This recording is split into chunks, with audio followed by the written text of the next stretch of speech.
lerem sawetara ngger, monggo tak derekke.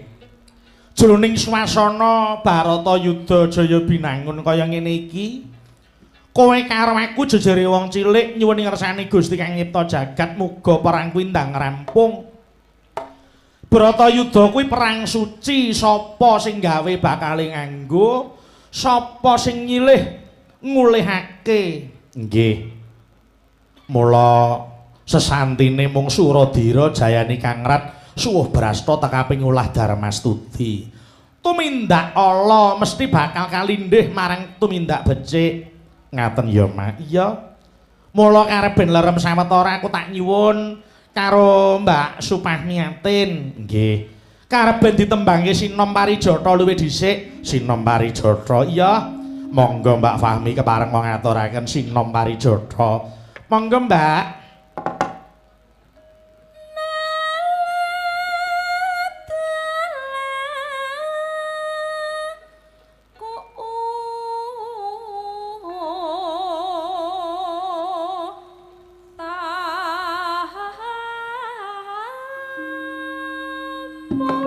Sing kakung haji sing putri sregep ngaji pancen yang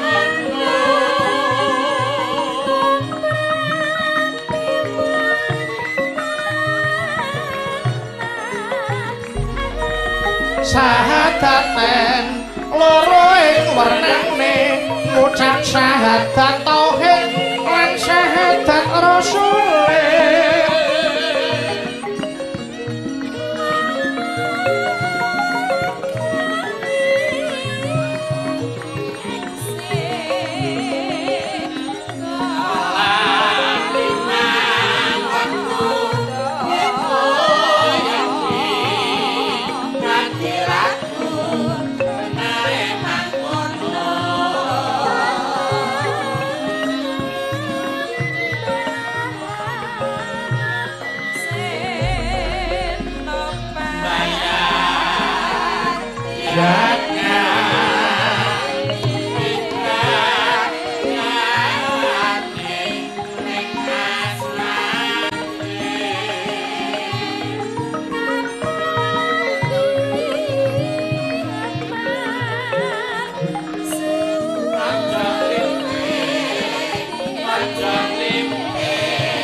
Wajib poso tumrap lanang wedok badane dadi sehat imane tambah tangga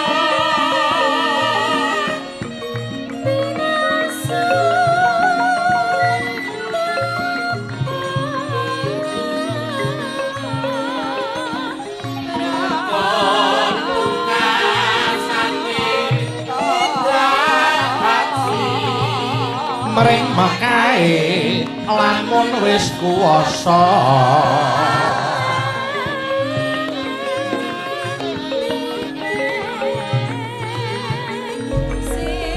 rukun Islam jangkep 5 iku dadi wajib pira enggal nang tindakna.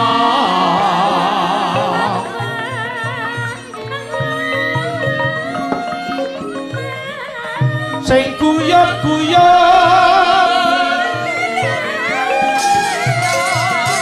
nalik pelok dadi si kucing nduk nggih.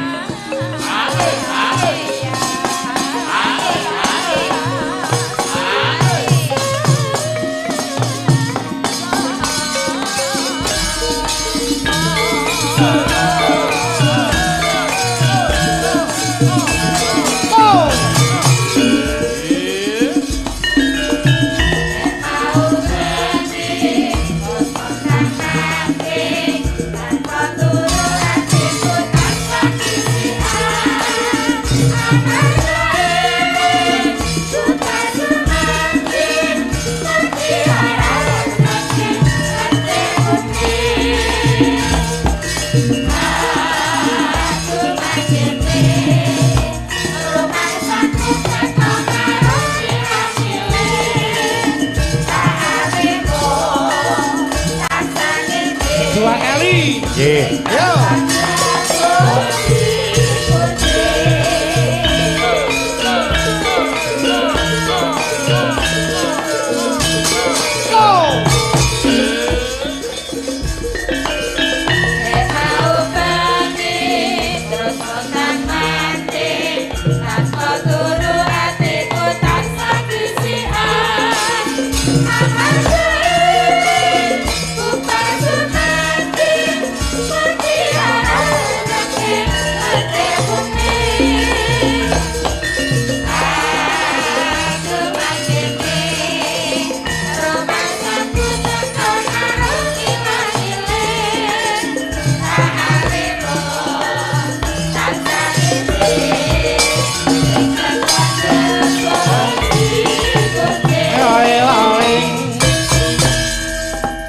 Kunduk sing tansah mituhu ana dawuh mapa sadurunge aku matur sing akeh-akeh kagem para pamirsa kula nyuwun tepuk tangan untuk PT DKSI utawi Dua Kawan Sejahtera Indonesia. Nggih. Unjuk syukur ngersani Gusti Kang Nyipta jagat ya ngger dene wis paring pirang-pirang kanikmatan wujude nikmat sehat, nikmat sempat, nikmat iman saengga awake dhewe tetunggalan mapan ana dukuh kali panggang RT 4 RW 10 ing Desa Candirejo Kecamatan Tuntang Kabupaten Semarang. Nggih yung wabil khusus ngaturaken penuwun dhateng panjenenganing Bapak Haji Muhammad Yasin sarjana komunikasi magister manajemen ingkang kepareng bengi iki ngadani hari ulang tahun PT DKSI utawa Dua Kawan Sejahtera Indonesia sing kaping 4 tahun, Nduk. 4 tahun iya awit madege yen ora kleru tanggal 7 Desember 2020. Matur nuwun ya Yung dene ing atase PT DKSI kuwi bergerak ana ing bidang IT ning nyatane ora ninggalke marang budayane dhewe wujude wayang kulit tenan kok ngger. Alhamdulillah sawane awake dhewe dene Gusti Kang Nyipta jagat diparingi tingkas ana jroning swasana wanci udan ngene iki. Jawah ki bejane Allah. Nggih. Ning bengi iki Gusti Kang Nyipta urip ya kuwi paring bebungah marang masyarakat sing lenggah ana kali panggang wujude diparingi tingkas. Iya. Iki tirakatan lan uga tasakuran ya, Mak. Iya. Tur dasare, Nduk, dawuh. Nggone tasakuran ora tanggung-tanggung. Kejaba nimbali awake dhewe saka Solo, uga iki miji bintang tamu sing saka Semarang. Sapa? Mas Sumar Bagio Gareng utawa katelah Gareng asli saka Semarang. Weh, saiki nganggo gareng asli. Ya merga ngene, ora kok asli iki tegese gareng liyane iki palsu ki ora. Gareng asli iki sing dikarepke Mas Bagio kuwi TIY tokoh gareng mlebu ana wayang kulit sing ndisiki ya Mas Sumar Bagio kuwi. Oh ngaten ya Yung. Iya, terus disusul kabeh para junior-juniore. Nggih. Ning nadyan mengkono Mas Gareng bombong atine kabisane iso murakapi marang kabeh para gareng-gareng sing padha tetiru marang panjenengane. Iya. Mulai yo diaturi pinarak ana kiwa kotak dipethuk aja dipleroki. Monggo tak derekke. Ya, Nduk.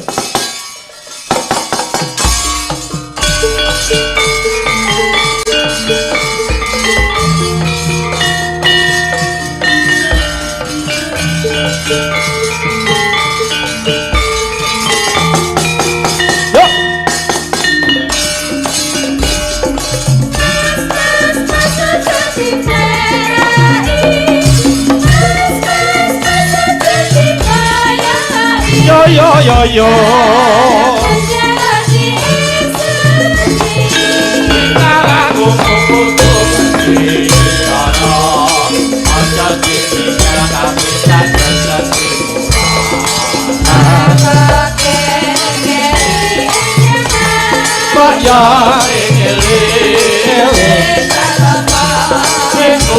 dua kali.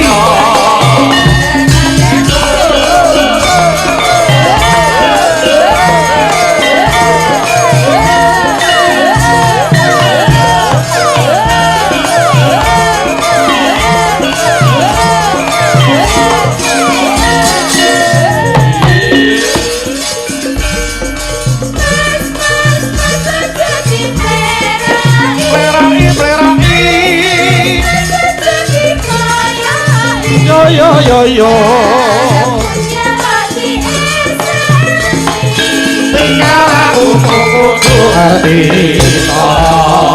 Ojo ditinggal kaprisan rezeki murah. Mengko kekeri jaman. Ojo sing eling. Iku budaya kangeni kenengan.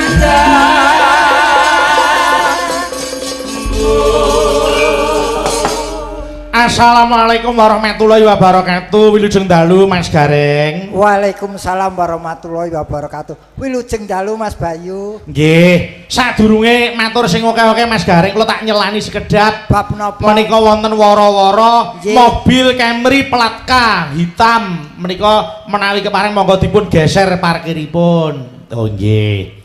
Mobil Camry plat K hitam. Monggo. Pak Camry mobilipun pun geser. Oh sik ta. Kok Pak Camry piye ta? Jare mobil Pak Camry. Mobil niku mereke Camry kuwi lho. Oh, Plate K wernane ireng. Oh, ora dudu sing duwe jenenge Camry. Ora, mboten. Lah wong ya ora tau duwe kok ya Nggih, maklum. Mas Gareng. Nun. Alhamdulillah kula panjenengan saged pepanggihan mapan wonten ing Kali Panggang. Candi Rejo. Waduh. Kula kaya ketiban daru kesineram banyu mbun. Nggih pripun ta enten apa? Kula pun dijothake tlatah mriki pinten-pinten taun. Kok tembunge dijothake niku? Ora tau ditanggap teng wilayah mriki. Oke ta. Ana sing komentar larang. Mas larang yen seneng ya tetep dituku. Nggih, ning sakniki ngeten lho Mas Gareng. Napa? Leres dawuh panjenengan. Ora ana tembung napa niku apik elek larang murah. Eneng iki mung tembung seneng karo ora seneng. Mung niku. Ning nggih tetep napa mawon sing kelakon tetep kudu disyukuri. Leres. Pancen iki nggih skenarione sing damel jagat. Betul. Nah niki mriki ndereke pundi Kabupaten Semarang. Kabupaten Semarang Mas Gareng wong Tuntang kok ya. Lah wong ngerti kuwi kene iki mlebune kutha entuk 7 Salatiga. Lah ya salah 3 lak entuk 7 to. Ha jeneng kutha aja diwalik no marai bingung kancane. Ya mergo kesuwen ora rene iki dadi bingung. Nggih, ning awit mulungipun panjenenganing Bapak Yasin sak jajaranipun ulang tahun DKSI menika gelar pakeliran utawi gelar kelir. Alhamdulillah kula mlebet mriki niku gumun setahun jembleng serendeng. Sing manggumuni napa? Niki lho, ing atase garu kok iso goyasan iki. Nggih. Niki lah alat pertanian to. Leres. Lho kok yo waduh jan niki dopo niki Mas. Nggih. Niki kali nyawa kula larang niki lho Mas. Mula ngeten Mas Gareng kabeh niku mung gumantung piye oleh mendesain utawa yen awake dhewe piye oleh ngeterapke. Anu sentuhan seninya niki ateges sing kagungan dalem niku pancen seorang seniman paling tidak menyukai mencintai seni. Leres. Dan merasa memiliki. Lah niki. Nggih. Lah niki waduh jan matur nuwun Pak Muhammad Yasin asmane wae lho Mas. Iki iso nggo panutan lho. Ayo ambak-ambak iso nerjemahke kenapa beliau dijenengke Muhammad Yasin. Napa Mas? Panjenengane kok diparingi tenger Muhammad Yasin? Jelas karena beliau sudah haji, jelas Muhammad panutan beliau adalah Nabi Muhammad. Leres. Yasin itu artinya insan atau manusia. Berarti beliau manusia yang menganut ajaran Nabi Muhammad. Nggih. Lho niku dadi jenengke anak nu wis sing asma kinarya japa sing mawa teges. Nggih. Kaya mriki niki dukuhe ayam panggang niki Kali Panggang. Non, Kali Panggang kok ayam panggang. Aku ket mau urung kepethuk pitik lho marai.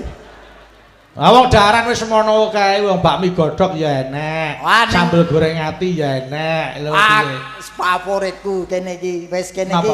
Daerah kene Salatiga iki ra iso lepas saka bakso. Nggih. Berbicara bakso apa artine bakso? Apakah arti dari bakso? Oh, B iki bulat bentuknya. Umume. Mergo saiki ana bakso sing gepeng, bakso kotak lan liya-liyane. Terus A asalnya dari daging sapi. Umume, mergo saiki ana bakso ikan, ana bakso saka ayam. Aku sing umum wae ora umum ora seneng. Terus es K. Oh iya.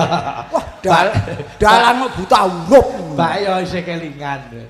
Kaki kuah sebagai penyegarnya. Nggih. Es, saus dan sambal sebagai alat perasa yang pedas. Ya, terus orang tua sampai anak-anak menyukainya. Leres. Kuwi bakso. Nggih. Ya lagi kuwi sing tak terjemahke bakso wong liyane aku urung mangan.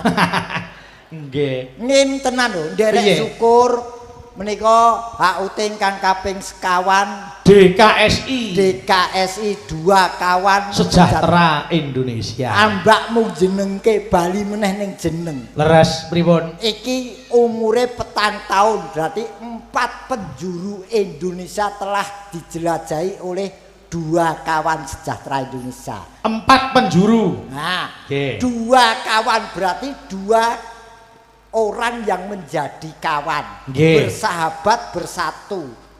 Persatuan dan bersatunya 2 sahabat membuat Indonesia semakin sejahtera. Amin. Nah, mula 2 kawan sejahtera Indonesia. Leres. Nah, berbicara masalah HUT. HUT iki apa, Mas? Artine HUT iki apa? Ya genah no hari ulang tahun. Nah, kuwi terjemahane bocah PAUD. Sik, nek sampean kok iso ngono. HUT iki maksude piye? Ya rada otak-atik gatuk. HUT itu hanya diperingati setahun sekali. Yen 5 dina pisan kuwi weton. Nggih, ya. Ya ra. Ya bener. Umurnya bisa bertambah tapi juga bisa berkurang tergantung objek yang diulang tahuni.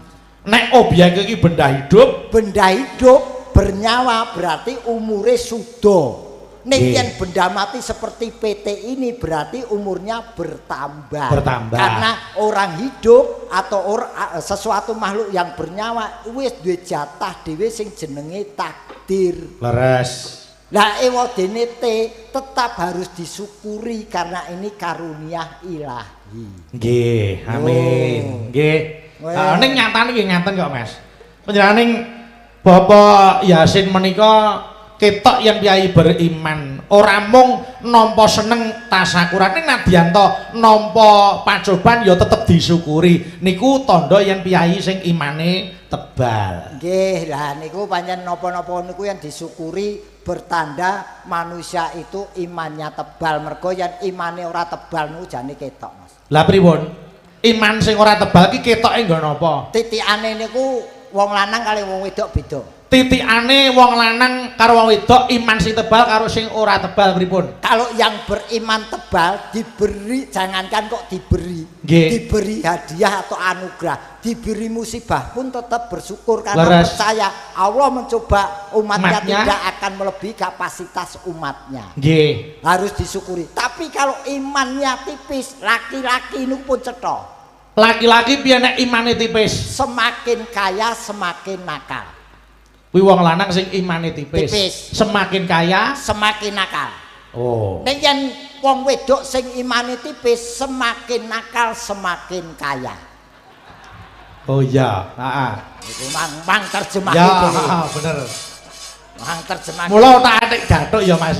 Nggih. Iya. Mung sak diwalik ngono wae wis iso kanggo niteni wong kuwi imane tebal apa ora. Nggih, dan ini syukuran beliau tidak hanya dinikmati oleh beliau sendiri Bapak Muhammad Yasin, tapi dinikmati oleh orang banyak.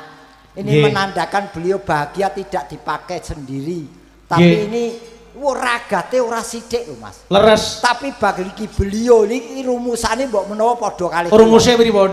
Jadi bagi beliau uang bukan segala-galanya. Nggih. Jadi dengan uang kita bukan orang yang mampu dalam segala-galanya. Kan contohnya ya, Mas. Contohnya. Dengan uang kita bisa membeli jam tapi tidak bisa membeli waktu. Leres. Dengan uang kita bisa membeli rumah sakit tapi tidak bisa membeli kesehatan. Nggih. Dengan uang kita bisa membeli kesenangan tapi tidak bisa membeli kebahagiaan. Leres. Nggih, heeh. Tapi niki padha Pak Muhammad Yasin kali kula nu rumuse padha. Pak Muhammad Yasin karo Mas Gareng sing arep diyasin anu niku padane kon ngendi? Wis seneng to yen aku diwacake Yasin. Insan yang terpilih. Lho, ngono lho. Nek ya ora ngono kuwi mlayumu mesti tekan kono kowe. Padane pripun? Ya padha-padha nggih. Ya padha-padha wong. Dadi umat Kanjeng Nabi sing becik. Nah, nggih. ya mung bedane bengi iki ya beliau nanggap aku sing ditanggap. Leres. Lah wong jenenge niku hukum malam ya ngoten niku to Mas, ana dodol ana sing tuku. Nggih. Lan sak piturute waton kabeh kuwi mau sah, halal, tidak menjadi napa niku masalah. Sing baku ndongake mawon niki Nggih. PT Dua Kawan Sejahtera Indonesia semakin berkembang, semakin maju. Ya, Bukan saja maju dalam pemasaran, tapi Nggih. maju dalam mensejahterakan karyawannya dan lingkungan sekitarnya. amin ya rabbal alamin. Oh, Niki wayangan di live streaming niki ya nganggo IT ya to Mas. IT. Nganggo IT. Dadi sing mirsani wayang ora mung sing ana kene, sing ana dalem iso live streaming mirsani ana dalem malah tekan mancanegara. Ning nggih niku Mas. Nggih. Dengan majunya teknologi, adanya IT, pres ayo di napa ya Mas dibarengke antarane prestasi karo sensasi. Ayo dibarengke. Tegese ngene, aja mau golek sensasi tanpa prestasi. Nggih. Ning piye sensasi kuwi mau bisa menginspirasi sing mirsani. Nggih. Nggih ta? Nggih, nggih. Niku tegese sensasi yang bagus. Nggih. Lho, ngoten niku. Kula duwe penemu melih, Mas. Pripun? Niki mungkin nggih kula terapke teng awak kula dhewe ning mugi-mugi menawi saged dipun tampi monggo. Nggih. Ada kata-kata bijak dulu. Semakin tinggi pohonnya, Ya, semakin banyak angin yang menerpa. leres. Tegese semakin orang punya kedudukan atau kekayaan yang lebih, Nggih. akan semakin banyak godaannya. Godaannya telu, harta, wanita, tahta. Leres. Ning tak pikir ono sing kliwat. Kliwat loro. nggih napa Mas? Semakin tinggi pohon itu tidak hanya diterpa angin yang besar, tapi ingatlah, semakin tinggi pohon itu ada dua hal yang harus kita perhatikan. Napa Mas? Satu, hujan. Nggih. Hujan tak ibaratake rezeki. Orang semakin tinggi itu biasanya kalau ada rezeki dapat dulu tur teles Oke, dhisik. teles dhisik. Nah, ning perlu diingat yang kedua, Nggih. semakin tinggi ingatlah bahwa dunia itu ada kilat utawa Jawa ngarani petir. Nggih. Ngati-ati, petir niku sing digoleki sing paling dhuwur. Der, lupute patah nggih kobong. Mula Nggih. semakin tinggi semakin hati-hatilah karena ini ada ancaman juga di atas. Leres. Nggih. Oh. Heeh. Niki. Mula kabeh niku ana resikone. Nggih. Nggih ta Mas? Nggih. Jangan terkesan oleh uang, penampilan, jabatan, media sosial dan barang-barang mewah. Laras. Tapi terkesanlah oleh kebaikan, empati, kejujuran, kerendahan hati dan kedermawanan. Nggih. Niku, heeh. Wah, Mas, Dawuh. mriki ini lak ngene bose teknologi. Iya, heeh. Ya komputer wis dadak. Heeh, wis pokoke apa wae yang berhubungan dengan IT. Kula grantes, Mas. Grantes perkara apa? Pak Muhammad Yasin niku nyekel komputer tetek bengek termasuk HP tetek bengek. Heeh. HP kula siji mun error, Mas. Oh, ngono nggih. Dadi ngeten. Kuwi apa sebabnya arep tak takokke kok angger bengi iki metune swarane tok iki. Kuwi sing error ora HP-ne. Apa? Ning pikirane sing duwe HP. Kuwi ora sah ning gone Pak Yasin sing dandani aku wae. Kok diplathok dibuka ya.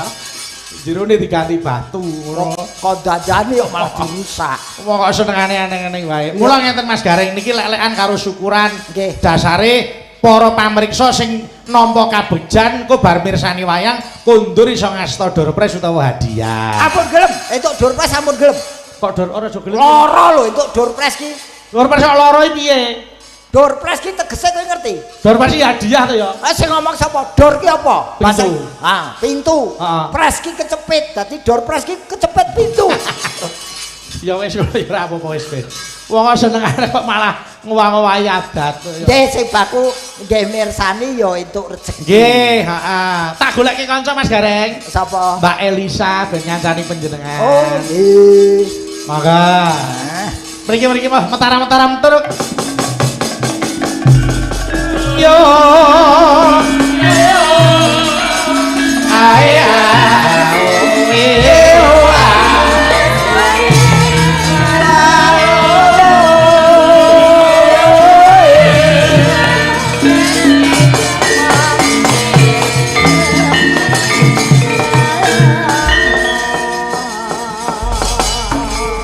Salam sehat, selamat malam Mbak Elisa. Salam sehat, selamat malam Mak Jange.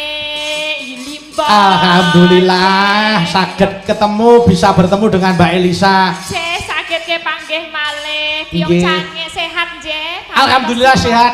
Kula kalian para kadang pengarawit. Cek. Presiden sehat sedaya. Nggih, alhamdulillah. Mbak Elisa yo ngaten muga-muga tambah sehat, tambah rezekine. Amin. Saya moncer prestasinya. Amin. Luar Nggih. biasa sakit sowan wonten duntang menika. Pripun Bedhe? Hah? Napa kok ngaten-ngaten niku napa? Kok pripun bedes piye iki mau? Pade gareng. Oh, Asli. Pak D. Oh, Pak D. Pak D. Pak D. Ya, ya. Wong ayu ngundang wong tuwa kok bedes.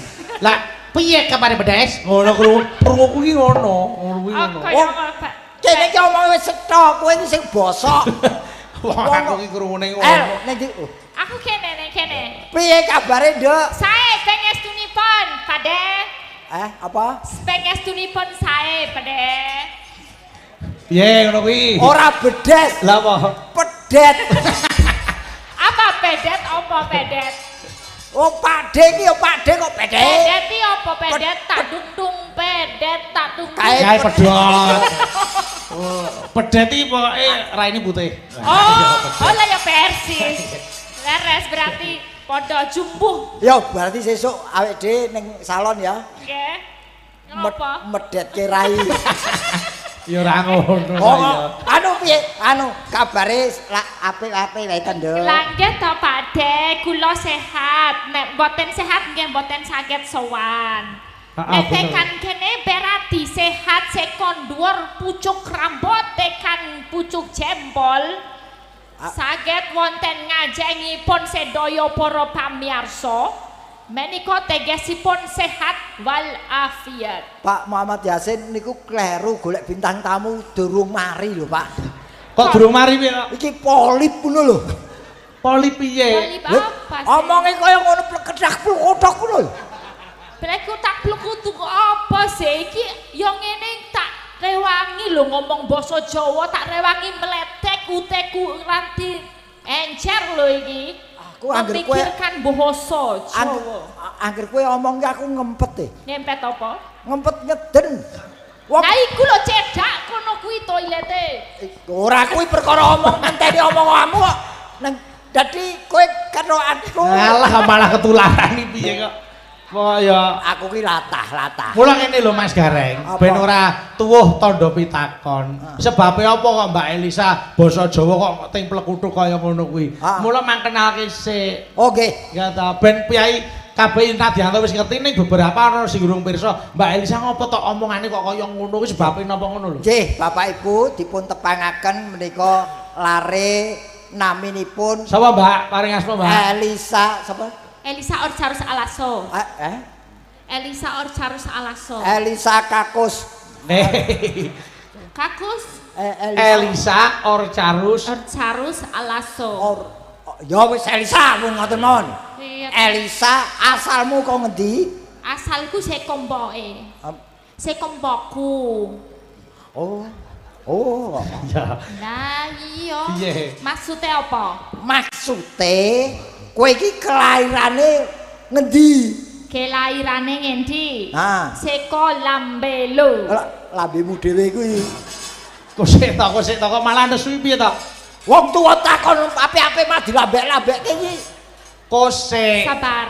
kelahiran saka Lambelu kuwi ora kok nglambek-nglambeke panjenengan. Itu suatu daerah mbok menawa ngono. Oh, Lambelu kuwi apa? Lambelu ki daerah kono Sulawesi Tengah. Oh, Sulawesi. Nggon nikel iku lho. Nggon nikel kuwi lho. Sapa? Nikel iku lho. Nikel. Oh, nikel. Wah, nikel kok nikel.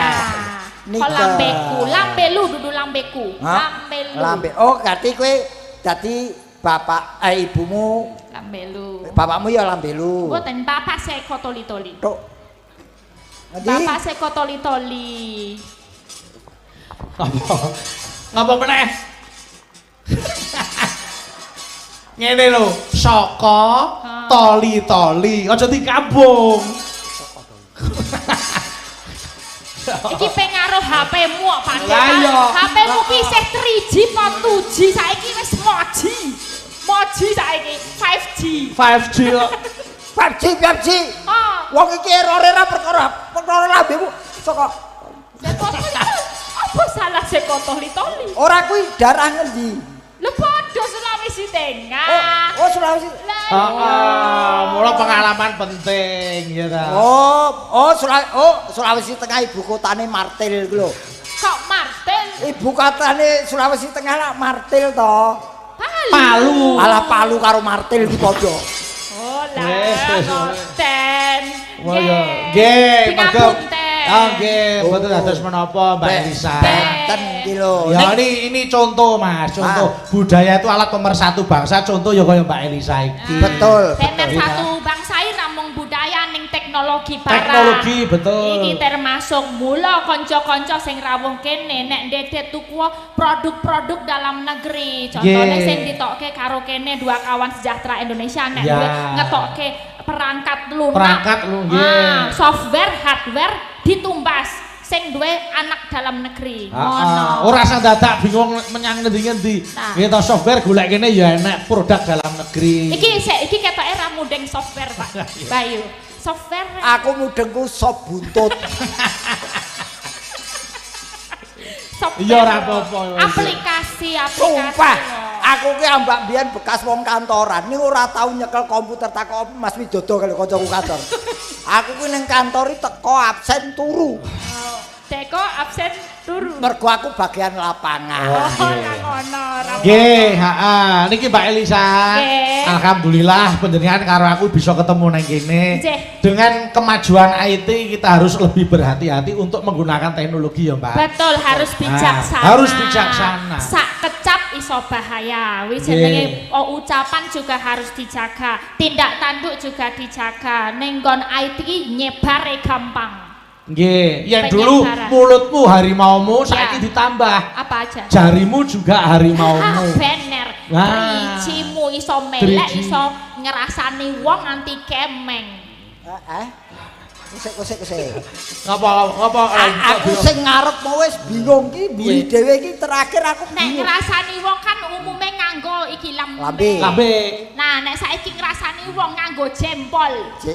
Jempol. Nganggo cendol. Ngerti berita sitek langsung sebarke. Ngerti berita urung pasti sebarke. Dirasani ditambahi. Lah iku sing bahaya. Saiki mau lho, mburi mau lho. Apa? Kata-kata apa ki mau? Ngerti berita setetek langsung disebarke. Jarimu harimaumu. Jarimu harimau. Kowe omongan karo Bayu aku ora mudeng. Wah, jodek ya, pade jodek. Jodek. Judek kok jodek. Gak apa-apa. Sing penting bengi iki awak dhewe kudu bahagia. Bahagia. Basa Jawane apa, Bu? Sumar bahagia kuwi. Nek oh seneng. Bahagia itu harus gumbira. Gumbira mergo ulang tahun ke papate PT Dua Kawan Sejahtera Indonesia.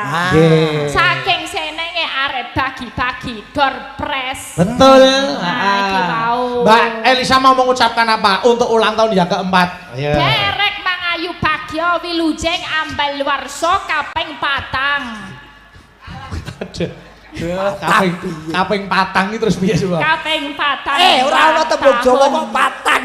Patang ki 43, 40 kali. Lah nggih 4 kan patang. 42 berarti patang puluh kali. Berarti papate patang. Ora patang, kaping sekawan utawa kating papat. Sekawan tuh itu sekawan.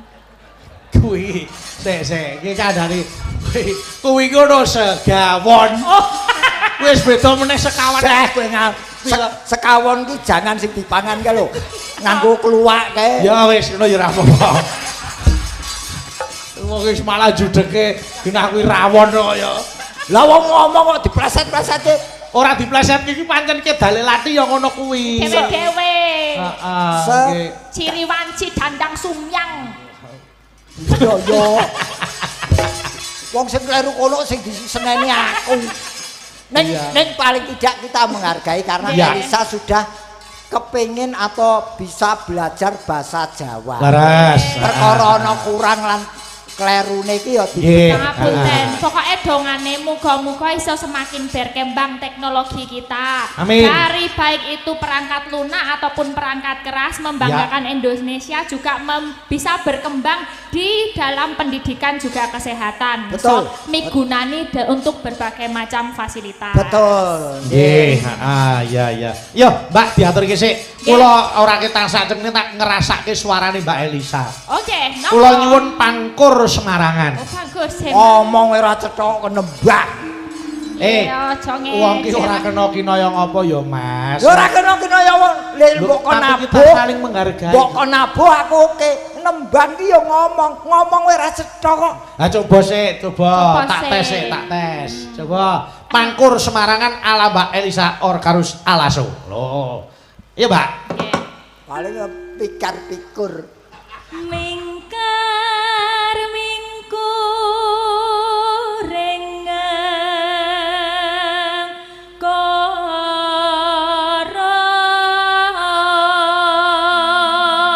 Piye? Ngecekan. Aku wis ngombe wedang gula Jawa, wis ngombe sambel Wis, Jawa. kowe- Madang sambel Jawa. Wis kowe ora usah omong nembang wae. Marake Siapa deh? Wis penak ning kuping kowe omong keri meneh. Kusik ta. Kok sik piye? Wong Ya jenenge wong iki kedale dhewe-dhewe kok ya. ngene kowe wedan Jawa. Mau disuguhi orang ngombe. Panik lah urung tau mangan wong Jawa. Wis rasah lu. Oh, dorong itu. Aku prasmanan. Karena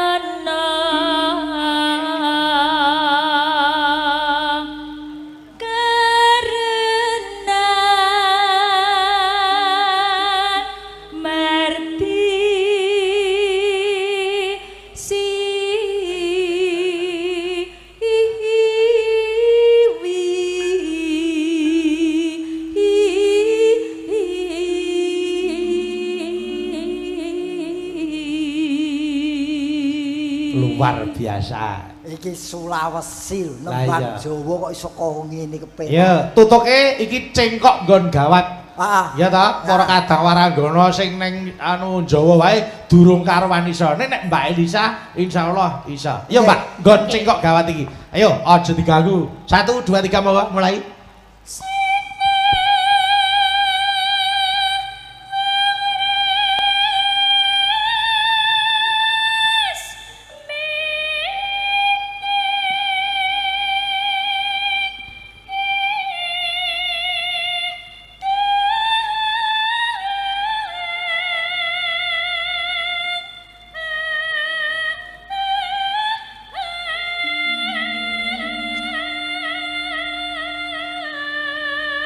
Sithik meneh, ayo sithik meneh.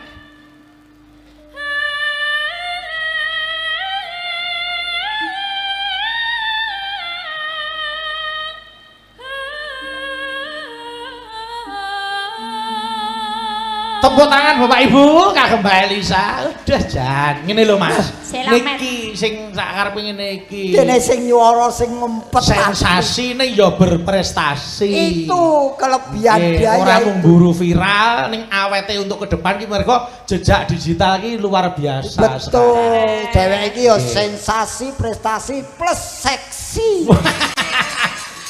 Wis rasa dirembuk ya. Ya Mbak Elisa ya. Sinumpa Tuwae ngelam-ngelem ayo. Karta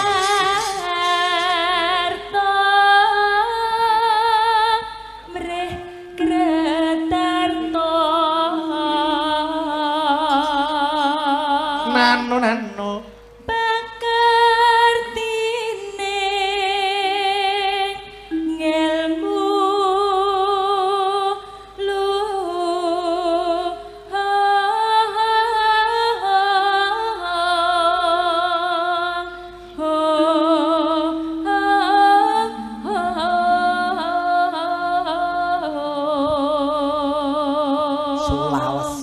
lah. Kae sinden 5 kae. Iso kaya iki tak pek bojo. Alah pilih ora iso. Wis pilih ora iso wis. Wis dipek garing ora ono anak-anak ya garangan ya ta. Pilih ora iso nek aku. Yo lanjut. Kok arep kei hadiah wae tok.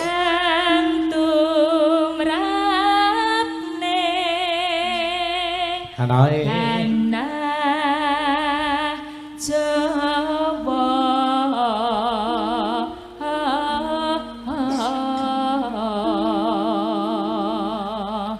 agama agemeng aji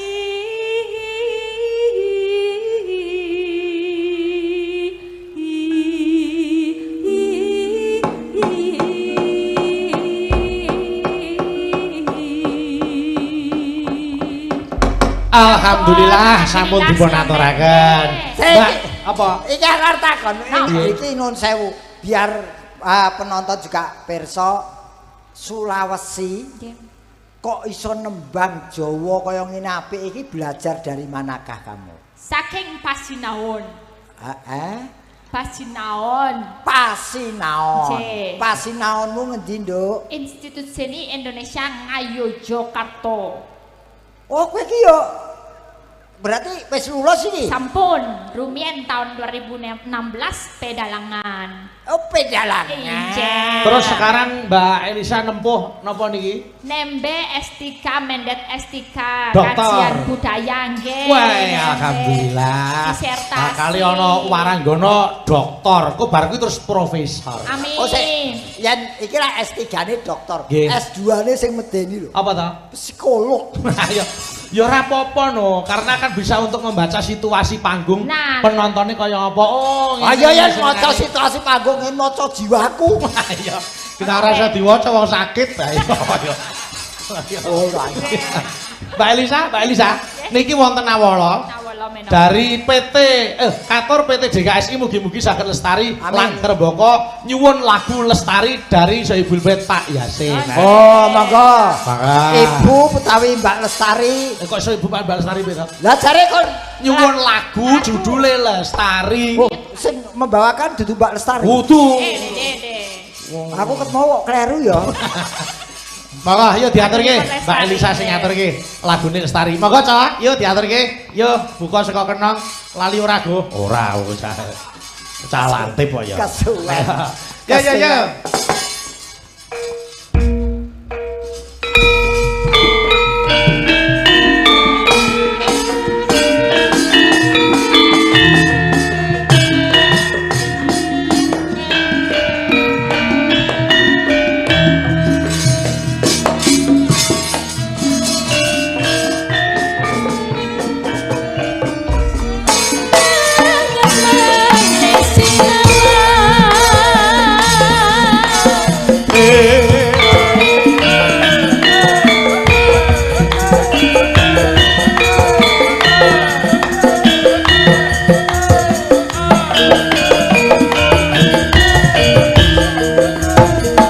Dari atas saka dhuwur, maka mulai awal. Nggih. Rasa tresno kang sejati mangkila lestari. Ayo tembang suci. Ah, ngene iki ayo lamune main iki. Hey.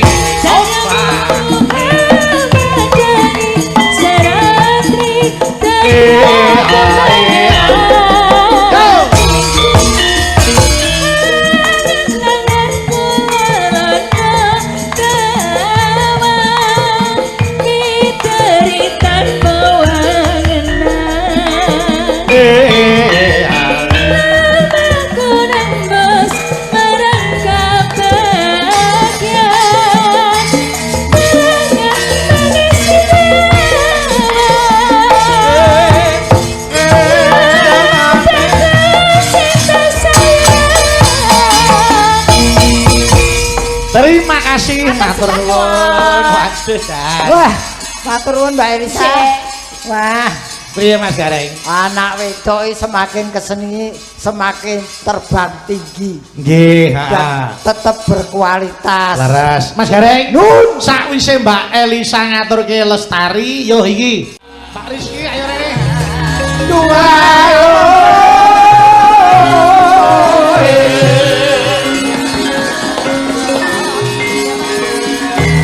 Belarak disampirke ae cerah. Sekalian Mbak Elisa ayo. Asing sayur.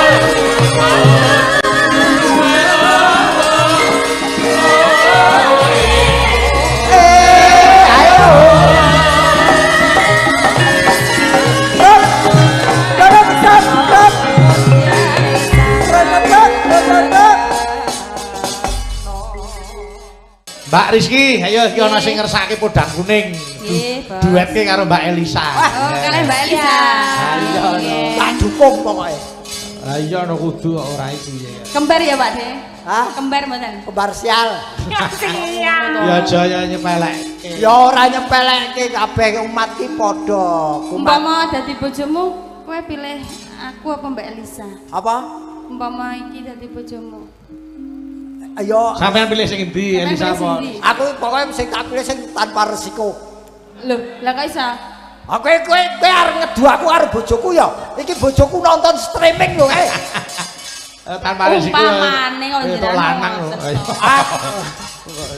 Ono tanpa resiko karo padha lanange. Dibawani sik Mbak Elisa, ayo. Monggo. Nadyan wujud temong paksi Wong nyambut gawe nikmat ki ora. Oke lho kok ning kene iki paling nikmat. Lah ngapa ta? Nyawang wong wedok nyuwara, suarane apik, wonge ayu-ayu. Masa to Pak De? Karo apa Mas Gareng? Karo kok nikmati piye? Ini kenapa sih mesti kayak gitu? Ya ya. Apa? Hah? Kalau Ayo. minum kopi kok mesti ada pakai gitu. Ya cempe ya. Iki menikmati, mensyukuri apa yang telah diberikan. Iya. Nano. Nano.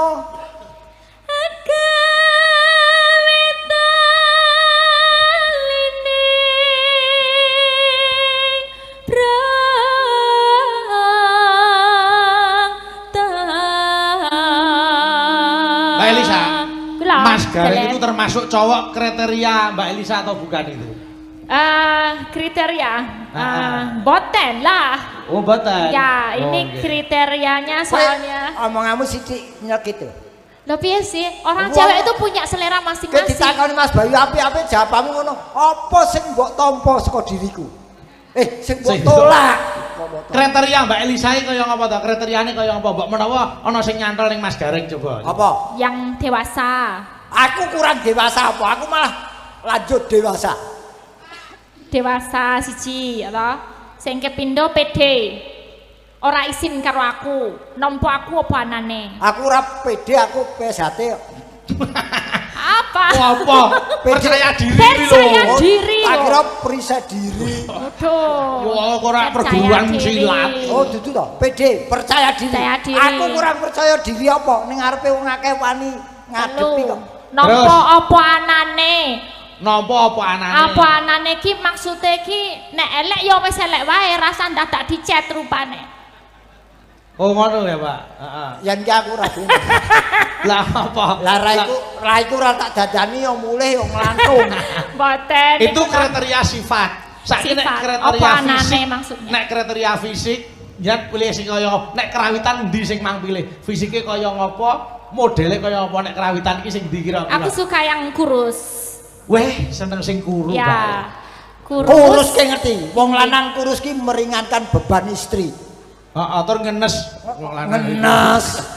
Kan aku jadi pengen gawe Oh, makanan, masakke gitu loh. Oh, tadi sing kurus. Ya. Nek karo sing nyelendem niku kira-kira kuwi sing nyelendem kuwi. Kuwi ya kuru ya. Oh, nggih niku nggih, cocok. Kriteriane seperti itu. Oh Nggih, iya. cocok. Oh, kayak tenan lho karo kuwi enak lho. Mbok pakani ra mbok pakani guyu dong. Lah kuwi sing apik, seneng aku tatine nyanding terus. Ya. Ya, wis kok ben duet karo Mbak Elisa karo si Aksan. Teki yo, ya. Ah Mas Bayu ngono senengane aku gawe. Kuwi nek Sura Medeni kok tahu yo. Nyenengke. Ayo, lanjut Mbak Elisa. Alos manis nang sam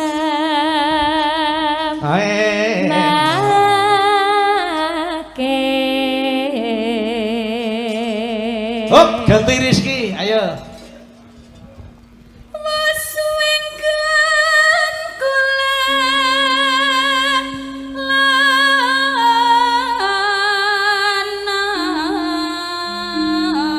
Hop, ganti Mbak Elisa. Goleki. Hop, ganti Rizky. Si podang pita Nebak karepmu ra karepmu. Aku sik gumun Rizki lho. Ngapa ta? Ayo bocah ayu saiki mripate metu brome ya. Wah, iki iki keindahan ya Pak. sayangnya aku kabeh kayak glitter saiki. Oh, glitter. Heeh, sok nggo raup dadi raine kaya gendeng ya. Simer-simer. Rayo hologram ayo. Ayo. Iba bunga hengan tiku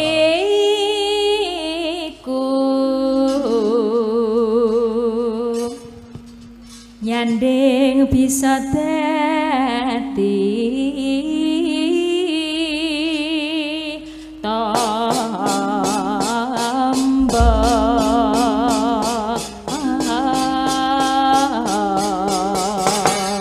Langgame, yo Mbak Rizky diaturke. Monggo, yo Mbak. Esuk awan ning omah wis ora krasan. Halo. Uyuran anggoleki sing tak sayang.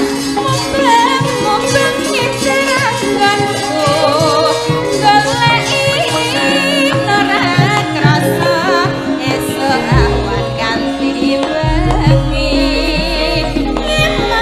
Eman yen kang liya kang jaya leyang tak sawang mencok ning ngepan kekancangan tak ikrik saka katuman sareng ngoceh dhewe Joget ke Mas Garek ya.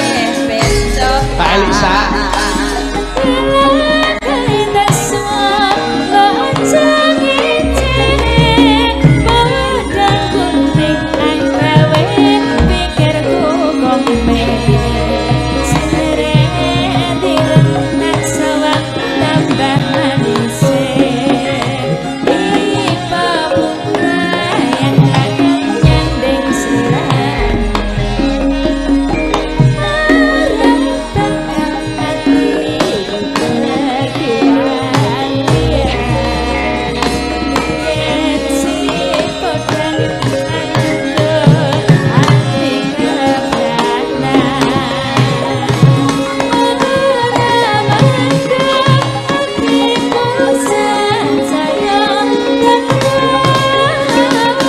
Irama Segerja. Ayo.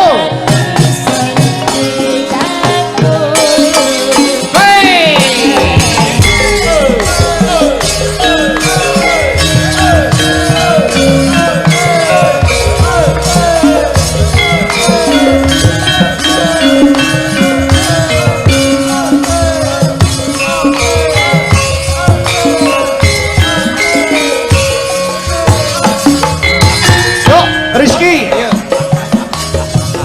saya joget gentenan Mbak Elisa sih.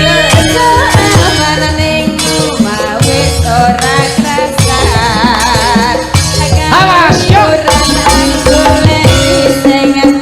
Mas Garek.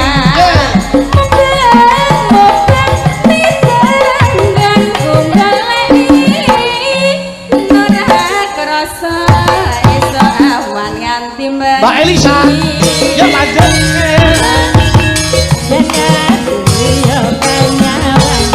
Ayo, Mas Garek.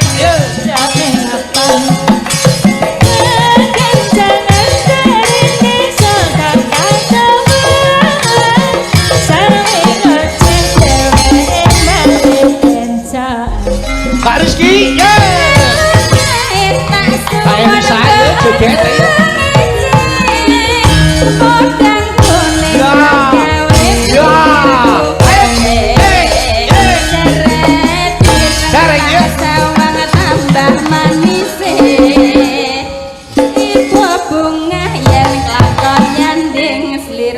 Mbak Elisa.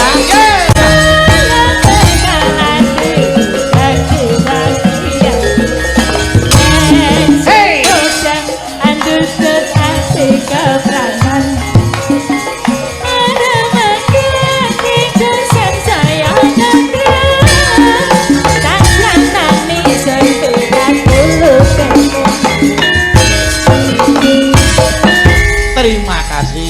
Saya aku tak perhitungan sih karo sing ngedang iki. Ngapa ta ngapa ta? Mbak Elisa, jangan duduk dulu Mbak Elisa. Eling-eling pengendang kentekan bahan kowe. Kok kentekan bahan piye? Liyane seragam ranggo seragam dhewe iki. Kok to. Kok nesui perkarane apa? Perkara Elisa Rizky wantine der-der, aku ora dider. Coba Mbak Elisa nembang karo joget ya.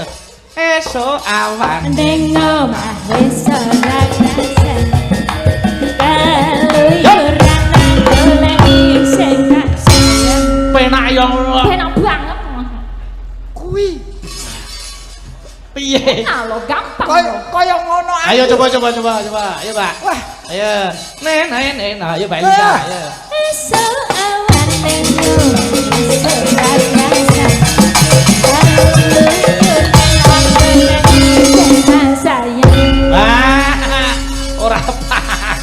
Ora pas.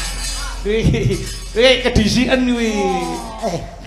Iki weton isi lho. Lah piye? Hitungane iki iramane kudu pas kuwi sing ngendang sing telat. Loh, ya ora no. Coba baleni neh. Ayo. Esok awan. ning omah wis ora rasan Oh. kaluyuran goleki sing tak sayang Wah, TLK. TLK. Telek. Lah. Piye kudune piye? Tung dentak den. Piye? Den. Oh ya. Tung dentak den. Ya. Ki setungane iki notasine pas. Tung dentak dek. Ya. Esok awan. ning omah wis ora rasan kaluyuran goleki sing tak Wes lega ta? Kok sik Apa-apa keklerui lho. tunduk gedhak kuwi gendang karo jedor ora cangkemmu. Wes seneng aku omong kasar. Ya aja nesu. Sabar.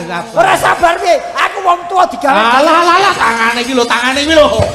Wong tuwek kok grameh tangane. Aku anggere emosi kepengin nyekel wong wedok ayu. Alah. Ya. Sesuk aku nggo pengendang dhewe. Sesuk nek ndi to? Ya ora tangga-tangga. Ono prayoga pengendang ya. Ya wis. Ora usah nesu. Ora, aku saking kepengin ngimbangi wong sing nyanyi Rizky Arisa wis enake kok ngono disabotase sing ngendang iki grup lho. Lah ya grup iki piye maksude? Harus bersatu ya. Aku karo Elisa. Salah tangane iki lho. Kudu arep bersatu wae. Sing bersatu iki grup. Iki resikone dagelan, batine dagelan yo ngene. Demeki penyanyi ayu-ayu. Kowe dalan wong demeki debok go apa? Wah nek wajibane dhewe kok. Ora, lha iki ora Ora sagelo, engko patet songo tak tambani. Iki arep gara-gara. Yo. Oh, kok gara-gara niki. Iki tak nutuke lakone sik lagi gara-gara Oh ya. iya, tak kira langsung. Rumangsane kok arep diirit ya. Kok ketemu ning patet songo tak tambani men ora gelo. Ayo iki swasana kaya ngene aja mung keseneng ndak malah dadi ora apik ya tak dir iki Mas. Aklar kang samya sepo pindara pingang samudra